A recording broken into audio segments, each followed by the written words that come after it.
সালামু আলাইকুম। যুদ্ধের অনেক দিন হয়ে যাচ্ছে আর কি। আহ, অনেকে দেখছি আর কি শুধু মিডল ইস্টে যুদ্ধ হচ্ছে, আমাদের কি অবস্থাটা। তো স্বাভাবিকভাবে আমাদের কি সেটা তো আপনারা বুঝতেই পারছেন আর কি। আহ, কিরকম হয়েছে, যেমনটা হচ্ছে বাংলাদেশের ক্ষেত্রে অলরেডি সরকার সিদ্ধান্ত নিয়েছে সন্ধ্যা 6টা পর্যন্ত দোকানপাট খোলা রাখবেন। ও গতকালকে থেকে শুরু হয়েছে, আর হচ্ছে আর একসাথে আপনার অফিস আদালতের ব্যাপারটা সে হচ্ছে 4টা পর্যন্ত, 9টা থেকে 4টা পর্যন্ত অফিস খোলা রাখা। ওকে, বা সিদ্ধান্ত খুবই ভালো জিনিস। এবং স্কুল কলেজের অনলাইনে হবে না কিরকম হবে সেটা আগামীকালকের জানা যাবে আর কি। খুবই ভালো জিনিস বা ভালো উদ্যোগ। কিন্তু আসলে কি আমরা আমাদের এই উদ্যোগগুলো কেমন যেন অনেক দেরিতে হয় আর কি। দেরিতে হওয়ার মানে আসলে আমরা সহজেই আমরা অনুধাবন করতে পারি না, মানে অর্থাৎ যে আমাদের যে মানে মেধা, সেই মেধা প্রপার ভাবে আসলে আমরা গেস করে কি হতে যাচ্ছে কি হবে এইটা আসলে বুঝতে পারতেছি না। আমি কেন বলতেছি এটা, যে এই মানে গ্রাউন্ড যে প্রিপারেশনের ব্যাপারটা, কারণ জ্বালানি সর্বত্র সব জায়গায় জ্বালানি শুধু আপনার গাড়ি, কলকারখানা বা মানুষের যে বিদ্যুতের জন্য লাগবে বিষয়টা এরকম না। জ্বালানি কিন্তু একদম কৃষিক্ষেত্রে আমাদের যে খাদ্য, সেই খাদ্য ক্ষেত্রেও এখন জ্বালানির পেট্রোলের অনেক ভূমিকা আছে। যদিও বাংলাদেশের পেট্রোলের নিজস্ব উৎপাদন প্রায় 50% আমরা পেট্রোল এবং অকটেনের পেয়ে থাকি, বাট সেক্ষেত্রেও আমরা জানি তো ক্রাইসিস মোমেন্টে আমরা কি করি, রিজার্ভ করে রাখি আর কি। বা একটা নিজের মানে ন্যাচারাল ক্রাইসিসের জায়গায় আমরা একটু কৃত্রিম ক্রাইসিস তৈরি করার চেষ্টা করি আর কি। এটা আমাদের স্বভাব আর কি। কিন্তু আমার কথা হচ্ছে যেটা, যে এই নতুন যে গভর্নমেন্ট আসছে, স্বাভাবিকভাবে এটা বলা যায় যে এই গভর্নমেন্টের কি দোষ। বিগত গভর্নমেন্ট যে ইন্টারিম গভর্নমেন্ট ছিল সেটারও বা কি দোষ। এটার মধ্যে একটা বিষয় আছে, যেমনটা হচ্ছে কি এটা যদি কম্বাইন ভাবে, কারণ আমরা জানছি আসন্ন যুদ্ধ হচ্ছে আর কি। এই যে যে মানে যে এইটার জন্য যে ব্যবস্থা নেওয়া আর কি, জ্বালানি সাশ্রয়ের বিষয়গুলো বা রিজার্ভ করার বিষয়গুলো, এইটা আসলে আমাদের মাথার মধ্যে আসলে নেই। আর নেওয়ার চেষ্টা করি না, কারণ হচ্ছে কি আমরা চিন্তা করি যে ক্ষমতা বদল, আমাদের ক্ষমতা যাওয়া দরকার, এটা খুবই গুরুত্বপূর্ণ। বাট বাকি বিশ্বের যে ক্রাইসিস বা জনগণ কি হবে কি রকম হবে, এইটা আসলে আমরা আসলে বুঝে উঠতে পারি না।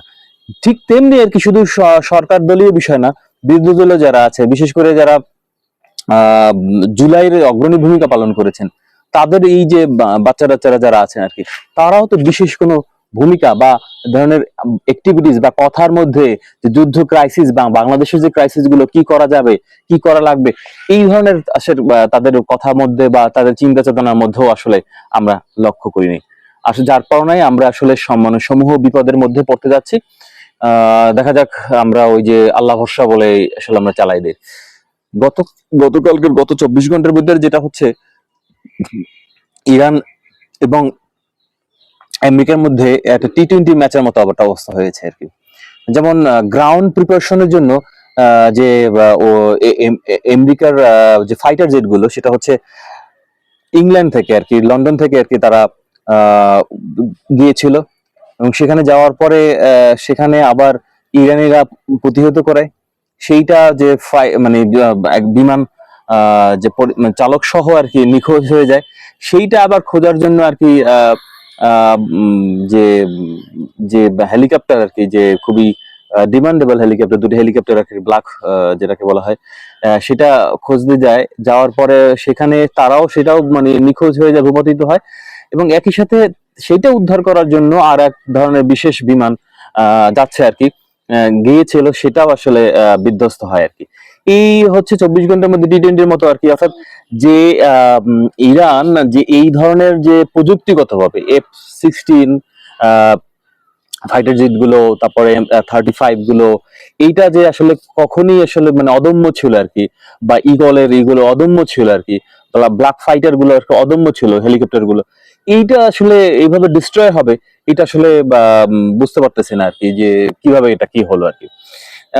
এটা আর একই সাথে যেমন দেখা গেছে যে ইরানের একজন ব্যবসায়ী আর কি বা জনগণ ঘোষণা দিয়েছে যে আমেরিকার এই যে দুই পাইলট যাদেরকে খুঁজে দেওয়া হয়, তাদেরকে $60,000 মতো দেওয়া হবে। অলরেডি আইআরজিসি আর কি একজনকে পেয়েছেন আর কি, এই পর্যন্ত যে রিপোর্ট আছে আর কি। তার সাথে সাথে হচ্ছে কি গতকালকের ইরানের বিভিন্ন স্পটে আর কিন্তু ইসরায়েল এবং আমেরিকা আক্রমণ করেছে। একই সাথে কাতারেও আক্রমণ করেছে ইরান। ইরান কিন্তু বেশি আক্রমণ করেছে গতকালকের যেটা হচ্ছে তেল আবিব সহ ইসরায়েলের বিভিন্ন শহরে যেখানে ড্রোন কারখানা, তারপর যেখানে অস্ত্র তৈরির যে মানে যন্ত্রাংশগুলো দেওয়া হয় সেই জায়গাগুলো তারা আসলে অ্যাটাক করেছে আর কি। এই হচ্ছে বিষয়। এবং যুদ্ধের যে অবস্থানটা, এবং প্রতিনিয়তই যুদ্ধের অবস্থানটা এরকম আরো কঠিন হচ্ছে, জটিল হচ্ছে, আমেরিকার জন্য ব্যয়বহুল হচ্ছে আর কি। একই সাথে আর একটা বিষয় হচ্ছে যে গত 24 ঘন্টায় গতকালকে দেখা গেছে যে চিফ অফ স্টাফ আর কি, যে আর্মির যে আমেরিকার, তাকে সহ আরো বেশ কয়েকজন জেনারেলদেরকে রিজাইন দেওয়ানো হয়েছে বাধ্যতামূলক ভাবে আর কি। তা বিষয়টা হচ্ছে হয়তো ইন্টারনাল বিভিন্ন বিষয় থাকতে পারে, যেমন থাকতে পারে হয়তো তারা যুদ্ধ করতে চাচ্ছে না, বা মানে ট্রাম্পের প্রশাসনের কথা শুনতে চাচ্ছে না, এরকম একটা অবস্থা। তো যাই হোক আর কি, এই পরিস্থিতিতে আমরা যদিও যুদ্ধ চাচ্ছি না, আমরা আমি আমি ব্যক্তিগতভাবে কোনো পক্ষেরই আর কি, ইরান বা আমেরিকা বা ইসরায়েলের কারোই সাপোর্ট করছি না। কারণ সাপোর্ট করতেছি না, আমরা যুদ্ধ আসলে চাই না। যুদ্ধের যে ক্ষয়ক্ষতি যেটা হয়, সারা পৃথিবীর যে ইম্প্যাক্ট ফেলানোর কথা, সেই ইম্প্যাক্ট ফেলে যাচ্ছে। সেখান থেকে আমরা আসলে মুক্তি চাচ্ছি আর কি। ভালো থাকবেন।